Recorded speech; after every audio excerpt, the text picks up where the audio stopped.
rivoluzione degli asili nido di Vicenza, un impegno che il sindaco Giacomo Possamei aveva assunto in campagna elettorale e che è giusto dargli atto che sta portando avanti. Come tutti i grandi cambiamenti, anche questo non può avvenire dall'oggi al domani e sta procedendo per gradi. L'ultimo annuncio oggi: una quindicina di nuovi posti a disposizione degli asili nido della città e una diminuzione delle rette del 60% a partire dal 1° settembre.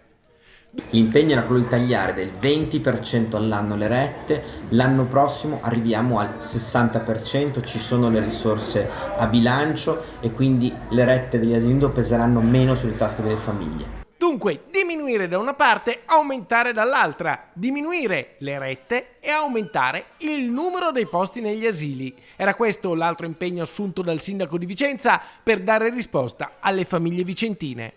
Complessivamente i posti al nido negli ultimi 2 anni passano da circa 420 a circa 500, un passo avanti importante per aiutare le famiglie e particolarmente le donne, perché purtroppo nel nostro paese nella stragrande maggioranza dei casi sono proprio le donne a dover stare a casa con i figli e quindi a rinunciare al lavoro. Invece vogliamo che tutte e tutti possano avere la possibilità di condurre la propria vita lavorativa e la propria realizzazione personale.